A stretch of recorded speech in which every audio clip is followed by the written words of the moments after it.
जय कार्ड सिद्ध। अभी अभी मैंने अनिर्वाच्य ये किताब पब्लिश किया।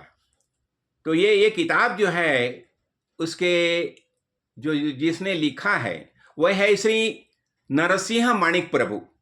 तो उन्होंने लिखा, ये माणिक प्रभु जो है ना, अभी मैंने बोला ना कि चौथा दत्तगुरु का चौथा अवतार माना जाता है माणिक प्रभु, उनके ये भाई है। तो देखो उन्होंने ये ग्रंथ लिखा है ना, तो उसमें क्या हो गया, अनिर्वाच्य। यानी अनिर्वाच्य इसका अर्थ क्या हो गया, जिसे शब्द रूप नहीं दिया जा सकता, खाली समझा सकता है, अनुभव किया जा सकता है। तो देखो ये क्या होता है, देखो ये उसमें पहला और दूसरा अध्याय जो है, तो उसमें क्या बताया है, वो गणेश मंगलाचरण किया जाता है ना। तो मंगलाचरण जब हम करते हैं, हम क्या बताते हैं, श्री गणेशाय नमः, श्री सरस्वते नमः, श्री गुरुभ्यो नमः, ऐसा हम बताते हैं। तो मंगलाचरण करते समय उसने ये गणेश जी जो है, ये गणेश जी को वंदन किया है। वास्तविक ये लिंग देह जो है ना, लिंग देह, तो लिंग देह का ईश जो है ना, ये आत्मस्वरूप, उसे ही वंदन किया। ये गणेश कौन, वास्तविक गणि ईश यानी गणपति यानी आत्मा, उसे वंदन किया है। और दूसरा क्या होता है, देखो जो सदगुरु का व्यापक तत्व जो है ना, गुरु तत्व। देखो हम गुरु गुरु गुरु हमेशा बताए, लेकिन गुरु क्या है, ये गुरु देह धारण करके आते हैं गुरु, लेकिन ये गुरु तत्व करके जो है व्यापक तत्व है, यही गुरु तत्व है। अखंड मंडलाकारम जिसे बताया जाता है, ये गुरु तत्व है। तो ये गुरु तत्व जो है, इसे वंदन किया उसने। और दूसरा क्या होता है, देखो ये सदगुरु ये व्यापक तत्व है। और उसके बाद क्या होता है, ये जो गुरु जो है ना, देह धारण करके भूतल पर आती है, वो वृत्ति का अंगीकार लेते हैं, यानी माया।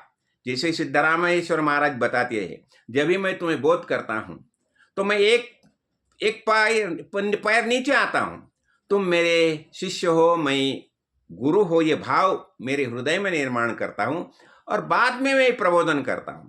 तो ऐसे ही इस प्रकार इसने ये प्रबोधन किया। देखो और क्या होता है, देखो जब भी ज्ञान प्राप्त होता है ना, अभी राम प्रभु क्या बताते हैं वशिष्ठ को, क्या बताया उसने, अभी मुझे ज्ञान प्राप्त हो गया, मैं समाधि में करके दे छोड़ूंगा। वशिष्ठ ने बताया नहीं, तुम्हें क्या करना, देखे दे त्याग करना नहीं है। अभी एक जो ज्ञानी है उसे अच्छा नहीं रखता, इसे शोभता नहीं है। तो तुम्हें आनंद प्राप्त हो गया है ना, तो यही आनंद तुम दूसरे को दे दो। इतना ही देखो, जब भी योगेश्वर भगवान अवतार समाप्ति के पहले जब भी उद्धव को मिले, तो उद्धव से क्या बताया उसने, उद्धव को वही बता दिया कि तुम्हें अभी बद्री में जाओ और वहां मेरा कार्य करो, यानी ज्ञान प्रबोधन का कार्य करो।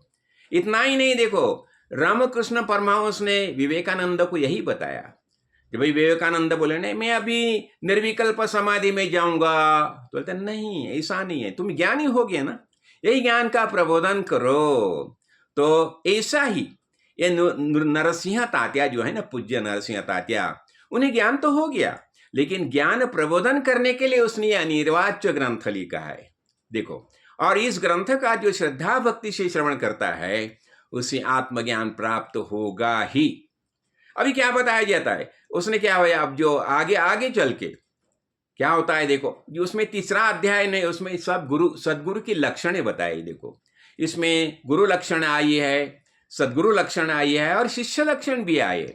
और शिष्य कैसा चाहिए, संसार दुखे दुखवला, त्रिविध तापे पोळला, तोची अधिकारी झाला परमार्थाचा।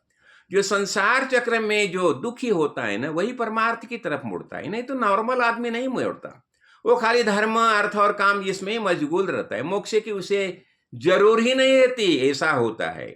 और फिर आगे चल के उसने 5वां अध्याय 6वां अध्याय उसमें बताया कि शिष्य और सदगुरु की भेंट होगी। और शिष्य सदगुरु ने क्या किया, सदगुरु ने शिष्य को महावाक्य को बोध किया, यानी ज्ञान का प्रबोधन किया। उसमें बता दिया तत्वमसि महावाक्य, वो परमेश्वर परमात्मा तुम ही हो। वो बताते हैं, अरे शिष्या ऐक शिष्या ये थींच वर्म स्वये तोच आयसी ब्रह्म, जिसे ब्रह्म बताया जाता है भाई तुम खुद ही ब्रह्म रूप ही हो, ब्रह्म कुछ अलग चीज नहीं है। तो और इसे आगे क्या चलता है, देखो वो 7वां अध्याय उसमें बताते हैं पिंड और ब्रह्मांड। ये शरीर यानी पिंड है, और ये संपूर्ण विश्व यानी ब्रह्मांड है।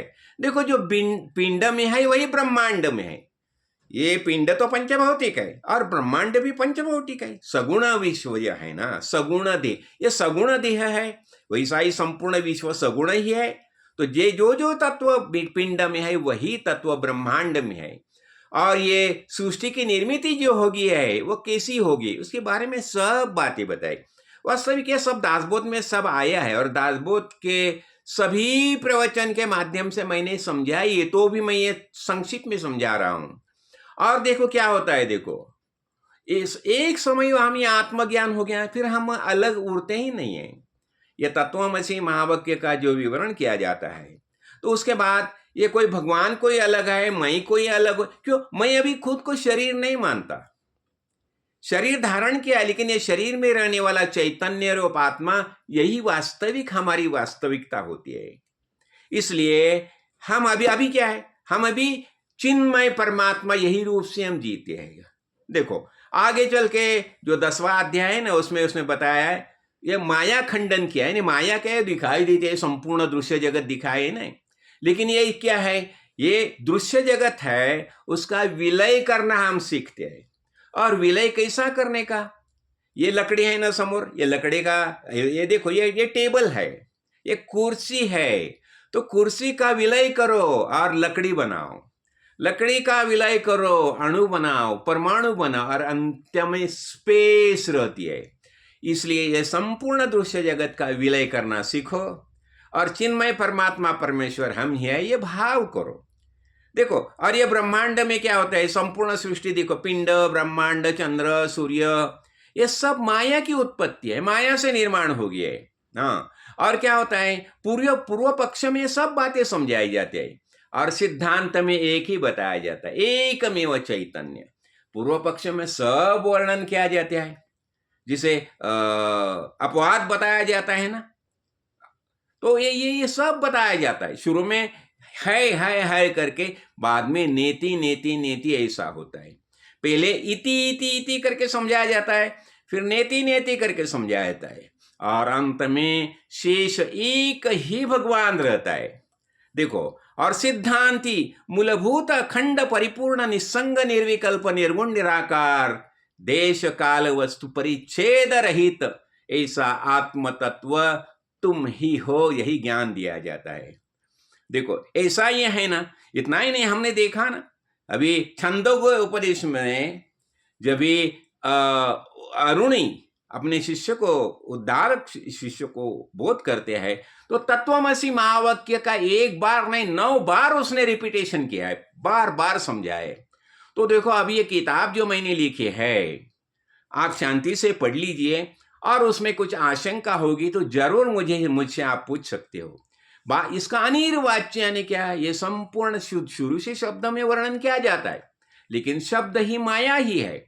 तो माया जनित शब्द से क्या वर्णन करेंगे, जो कि जितना जितना संभव है उतना वर्णन किया, लेकिन अंत में पता चला ये शब्द खंडन हो गया, वह शब्द ही नहीं है। यानी क्या होता है, ज्ञेय, ज्ञेय यानी जिसे जानना है, ज्ञाता, मैं ज्ञाता हूं, और जिसे जानना है यही ज्ञान है, और जो प्रक्रिया है वो ज्ञान प्रक्रिया है।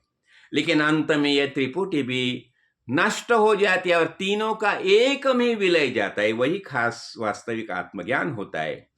तो वही आत्मज्ञान हमें प्राप्त करना है, और इसलिए मैं चाहता हूं ये तीनों किताबें आप शांति से पढ़ लीजिए। मराठी में है तो अभी शांति से पढ़ लिए, और उसमें कुछ आशंका होती तो जरूर मुझे पूछिए। लेकिन इसमें सृष्टि निर्मिति की सब बातें है, गुरु शिष्य लक्षण, जो बातें दासबोध में आई, सब बातें इसमें आई है। मैं चाहता हूं आप इसका जरूर श्रवण कीजिए और अखोत का अनिर्वाच्य जो अनुभूति है वो प्राप्त कीजिए। जय कार्ड सिद्ध, जय कार्ड सिद्ध, जय कार्ड सिद्ध।